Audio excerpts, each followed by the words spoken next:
1928년 런던, 한 남자가 지저분한 실험실 문을 열고 들어옵니다. 책상 위에는 쓰다만 실험 도구들이 널려 있었고 오래된 배양 접시에서는 이상한 냄새까지 풍겼습니다. 동료들은 늘 그를 보고 고개를 저었습니다. 플레밍 실험실은 쓰레기장 같다. 그런데 아무도 몰랐습니다. 그 더러운 실험실에서 인류 역사상 가장 많은 생명을 구한 발견이 탄생하게 될 줄은. 그리고 더 충격적인 사실이 있습니다. 그 발견은 치밀한 계산 끝에 나온 것이 아니었습니다. 실수였습니다. 우연이었습니다.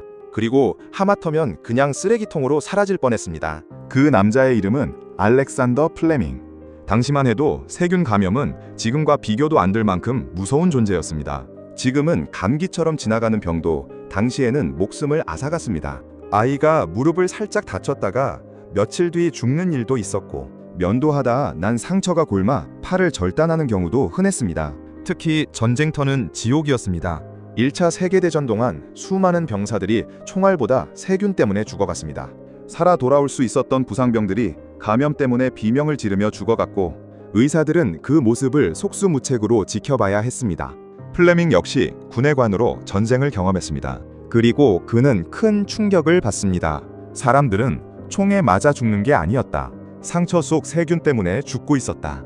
당시 의사들은 소독약을 사용했습니다. 하지만 문제는 소독약이 세균만 죽이는 게 아니라 사람 조직까지 함께 손상시킨다는 것이었습니다. 강한 소독약을 부으면 오히려 회복이 느려지는 경우도 많았습니다.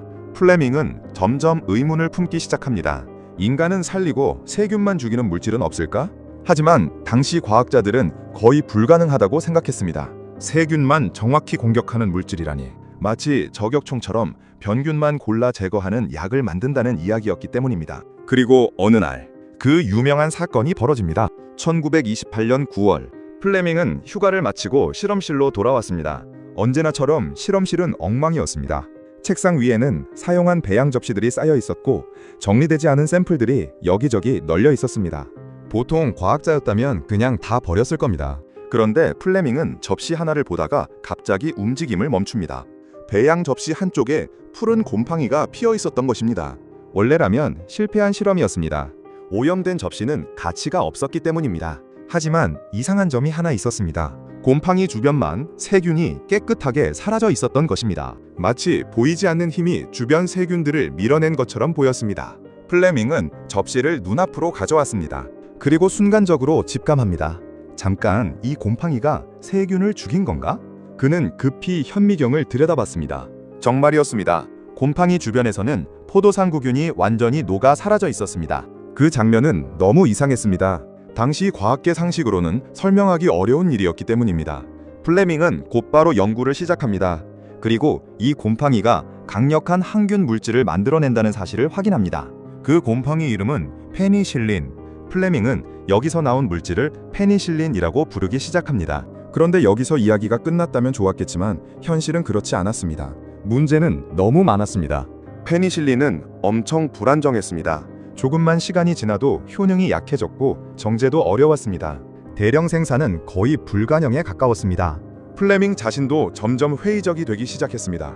이건 실험실에서는 흥미롭지만 실제 치료에는 못 쓸지도 모른다. 그리고 믿기 어렵게도 인류를 바꿀 발견은 그대로 묻혀버립니다.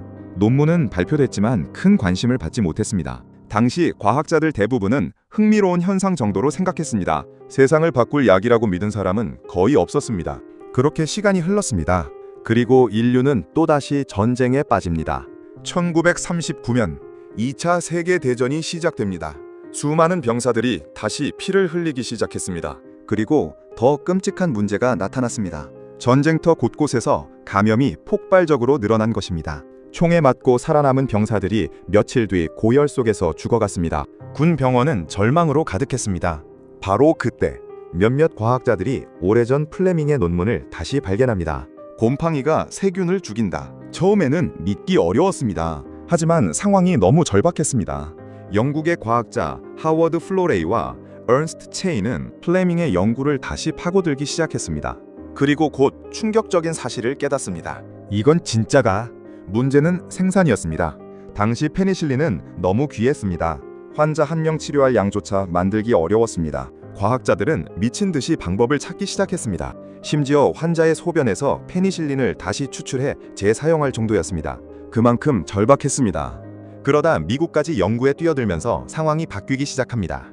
거대한 공장들이 움직였고 마침내 대량 생산 기술이 개발됩니다. 그리고 실제 환자들에게 사용되기 시작합니다. 결과는 사람들을 경악하게 만들었습니다. 죽어가던 환자들이 살아났습니다. 폐혈증 환자가 회복됐고 폐렴 환자가 살아났으며 절단 직전이던 병사들의 상처가 낫기 시작했습니다. 당시 의사들은 거의 기적이라고 표현했습니다. 왜냐하면 이전까지는 감염되면 죽는다가 상식이었기 때문입니다. 그런데 갑자기 죽어가던 사람들이 살아나기 시작한 것입니다. 실제로 2차 세계대전 동안 페니실린은 수많은 병사들의 생명을 구했습니다. 그리고 전쟁 이후에는 세상이 완전히 달라집니다. 폐렴 사망률이 급감했고 작은 수술도 훨씬 안전해졌으며 인간 평균 수명 자체가 크게 늘어나기 시작했습니다. 과학자들은 말합니다. 항생제 이전의 시대와 이후의 시대는 완전히 다른 세계였다. 그 정도로 엄청난 혁명이었습니다.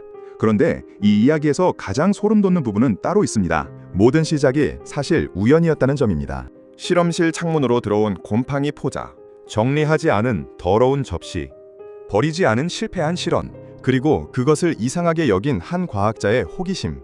만약 플레밍이 조금 더 깔끔한 사람이었다면 어땠을까요? 만약 그날 접시를 그냥 버렸다면, 만약 오염됐네 하고 넘어갔다면, 어쩌면 인류의 항생제 시대는 수십 년 더 늦어졌을지도 모릅니다. 그리고 더 무서운 사실이 있습니다. 오늘날에도 수많은 과학적 발견이 이런 식으로 탄생합니다. 실수, 오염, 실패, 그리고 우연. 인간은 종종 완벽한 계획으로 세상을 바꾼다고 생각합니다. 하지만 역사 속 가장 위대한 발견들 중 일부는 엉망진창 실험실에서 시작됐습니다. 더러운 곰팡이 하나가 결국 인류를 살린 것입니다.